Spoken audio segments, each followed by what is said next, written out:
Hello everyone and welcome back to the channel. Today, we will see how Idolque survives on a deserted island, starting with absolutely nothing but the clothes on his back. Right now, he is floating on a self-made primitive bamboo raft, miles off the coast of an uninhabited island near Bali. He has no modern tools, no knife, no rations, and no fresh water. If he does not find a water source within the next few hours, severe dehydration will set in. That will make him too weak to build a shelter, leaving him exposed to the tropical elements when the sun goes down and the temperature drops. The stakes are incredibly high from the very first minute, so let's see how he handles this critical first day. Idolque has been paddling his crude raft since early morning. The sun is beating down relentlessly, reflecting off the ocean surface and burning his skin. The raft is made of thick bamboo stalks lashed together with tough tree bark. It is heavy, slow, and sits very low in the water.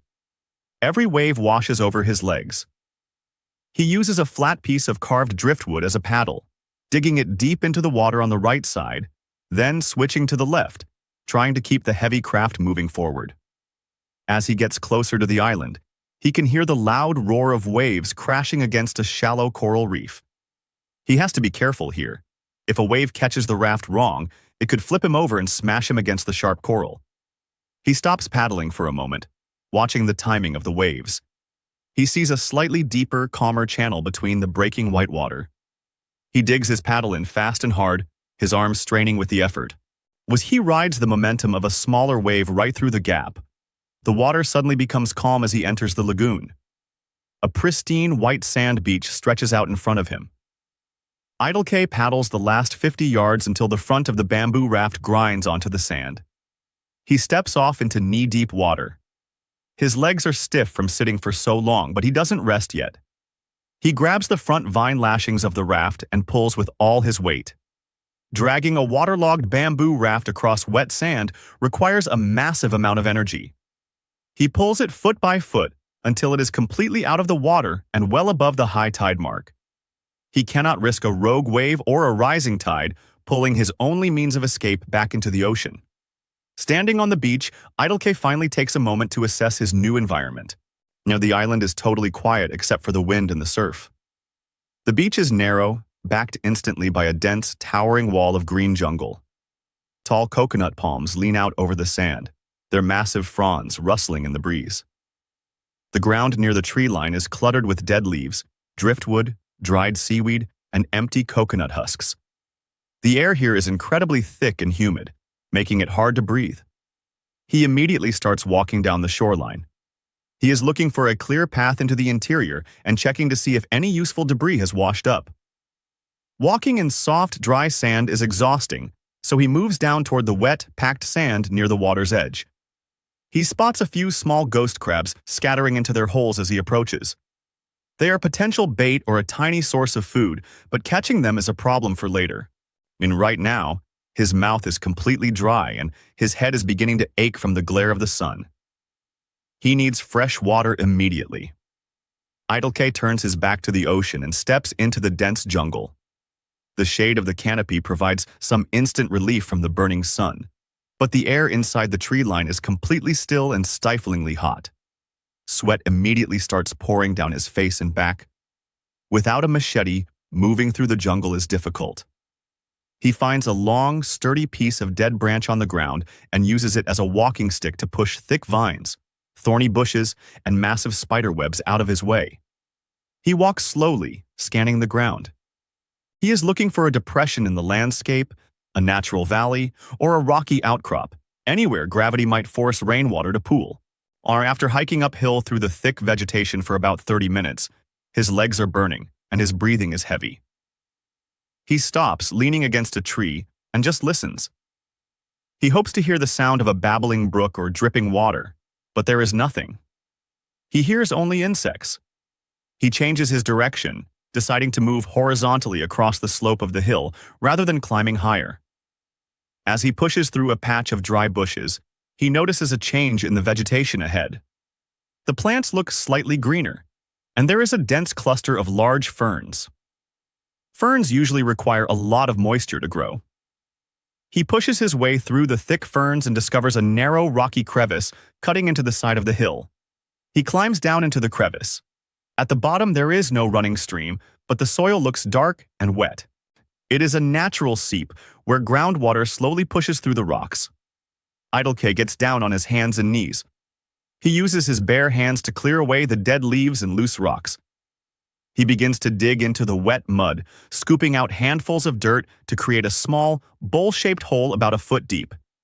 His fingernails are immediately packed with dark soil, but he keeps digging until he hits a layer of harder rock. Now, he just has to wait. He sits back and watches. Slowly, tiny drops of water begin to seep from the surrounding mud walls and trickle down into the hole he just dug. It is incredibly slow. The water pooling at the bottom is dark brown, filled with suspended dirt and sediment, but it is fresh water. While waiting for the hole to fill, Idolque searches the surrounding area and finds a large, broad leaf from a banana-like plant. He snaps the leaf off, wipes it clean on his shirt, and carefully folds the edges up to create a crude, natural cup. After waiting for 20 tense minutes, there is about a cup and a half of murky water in his dug hole. He carefully lowers his folded leaf into the puddle, trying not to stir up the mud at the bottom. He scoops up the water and brings it to his lips. He takes a large gulp. It tastes earthy, like roots and wet dirt, and it has a gritty texture, but it is cool and instantly hydrates him. He swallows it down and takes another scoop. He repeats this process, waiting a few minutes for the water to seep in, then scooping it out with his leaf. He drinks until his stomach feels full and the headache begins to fade. Before leaving, he places a few large, dry leaves over the top of the hole to keep falling debris and insects out of his water source. He knows exactly where this is now, and he will need to come back here tomorrow. With his most critical need for water temporarily met, Idolque checks the position of the sun through the jungle canopy. It is mid-afternoon. The light is turning a deeper golden color. He has perhaps 3 hours of daylight left. The nights on these tropical islands can be unforgiving. Sudden heavy rain squalls can blow in from the ocean without warning. Furthermore, sleeping directly on the jungle floor means dealing with biting ants, centipedes, and the damp earth rapidly draining his body heat. He absolutely needs to build a shelter, and he needs to start right now. He hikes back down the slope, following his own broken trail until he reaches the edge of the beach. The border between the jungle and the sand is the best place to build. Building deep in the jungle means dealing with constant dampness and swarms of mosquitoes, while building right on the open sand leaves him exposed to high winds and the beating sun. The tree line offers a perfect balance, protection from the wind at his back, but a clear breeze from the ocean to keep the bugs away. Idolque walks along the tree line until he finds a flat, even patch of sand positioned between two thick, sturdy palm trees that are growing about 6 feet apart. These two living trees will serve as the natural, unbreakable main pillars for his shelter frame. Now he needs building materials. Since he does not have an axe or a saw, he has to rely entirely on deadfall, branches that have already fallen from trees, or wood he can break by hand. He spends the next hour engaged in heavy physical labor. He walks into the jungle, finds long, heavy branches, drags them out to the beach, and drops them at his campsite. He does this over and over, his shirt now completely soaked with sweat. He gets lucky and finds a long, thick stalk of dead bamboo that must have washed up during a previous storm and been thrown into the bushes. It is slightly cracked but still incredibly rigid and strong.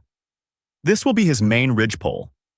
Idolque lifts the heavy bamboo pole and wedges it horizontally between the trunks of the two palm trees, positioning it about 4 feet off the ground. He holds it in place with his shoulder while he reaches for his bindings. Earlier, while gathering wood, he pulled down several long, thin vines from a banyan tree. He strips the leaves off a vine to make it smooth. He wraps the tough vine tightly around the bamboo pole and the palm trunk, looping it over and under itself in a simple, tight lashing knot. He pulls the vine with all his strength until it digs into the bark, securing the joint. He moves to the other side and repeats the process, lashing the other end of the bamboo to the second palm tree. He grabs the bamboo pole and shakes it hard. It doesn't move. The main frame is solid. Next, he needs to build the structural ribs for his roof. He sorts through the pile of branches he dragged out of the jungle, selecting the straightest ones, each about 5 or 6 feet long. He takes the first branch and leans the top end against the horizontal bamboo ridgepole. He pushes the bottom end deep into the soft sand to prevent it from sliding backward. He then takes another piece of vine and ties the top of the branch securely to the ridgepole. He repeats this exact process with about 15 other branches, spacing them a few inches apart along the entire length of the bamboo. He only builds this angled wall on one side, making sure the sloped roof is facing the prevailing wind coming off the ocean. This creates a classic lean-to structure. It is a very basic design, but it is highly effective against wind and rain if it is thatched properly.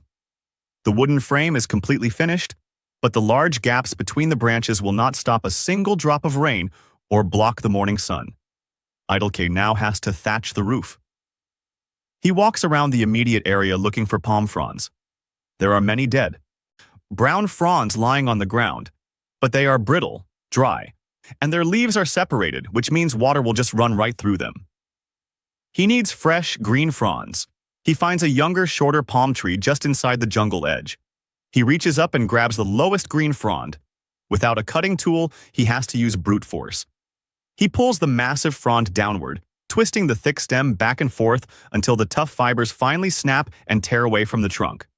It is exhausting, repetitive work that tears at the skin on his hands. He gathers piles of these large green fronds and drags them back to his lean-to frame. He starts the thatching process at the very bottom of his angled roof frame. He lays a row of palm fronds horizontally across the wooden ribs, making sure the broad leaves overlap each other heavily. He weaves the thick stems of the fronds under and over the wooden ribs to lock them in place so the wind won't blow them away. Once the bottom row is secure, he moves up. He lays the next row of fronds so that they overlap the top half of the bottom row, exactly like laying shingles on a house roof. This overlapping method ensures that when rain hits the roof, it will run down the leaves and drip off the bottom, rather than leaking through the gaps. He repeats this process, weaving and layering, working his way from the ground all the way up to the top ridgepole. It takes dozens of heavy fronds and a massive amount of upper body endurance to create a thick, dense layer. By the time he finishes the roof, the sun is dipping dangerously close to the horizon. The sky over the ocean is turning brilliant shades of orange and purple, and the temperature is already starting to drop and the wind is picking up. Idolque crawls under his newly built lean-to. The thick palm thatch casts a solid, dark shadow underneath, completely blocking the wind. The shelter is a success. However, Idolque is not finished yet. He cannot simply sleep on the bare sand. The ground will absorb his body heat rapidly throughout the night, leaving him shivering and unable to rest. He crawls back out and hurriedly walks to the tree line. He uses his hands and arms to scoop up massive piles of dry, dead leaves, soft ferns, and dried grass. He brings armfuls of this loose debris into his shelter and spreads it out evenly across the floor. He goes back for more, building up a thick, soft mattress that separates him entirely from the cold sand. To finish his bed, he lays 2 large, dry palm fronds over the top of the loose leaves. This creates a relatively smooth sleeping surface and prevents the leaves from blowing around inside the shelter. Idolque crawls back into the lean-to and sits cross-legged on his makeshift bed. He looks out at the ocean. His hands are covered in dirt, scratches, and sticky tree sap. Every muscle in his back and arms aches from the continuous hauling, pulling, and building. His stomach is completely empty, rumbling loudly. But as he sits there, he feels a sense of security. He is out of the biting wind. He has a sturdy, waterproof roof over his head, a thick layer of insulation beneath him, and he knows exactly where to find fresh water tomorrow morning. As the sun fully disappears below the horizon, the island instantly goes completely dark. The shadows vanish into blackness, and the loud sounds of crashing waves are soon joined by the calls of nocturnal birds and the chirping of jungle insects. Idolque rests his head against the back wall of his shelter, wrapping his arms around his knees to conserve body heat. He has survived day 1. But he has not eaten a single thing, and without a fire, the long night ahead is going to be incredibly dark, lonely, and cold. If you want to see how Idolque handles the dropping temperatures and how he attempts to hunt for his very first meal, Make sure you stick around, because next time we will see him try to generate fire from nothing but wood and friction.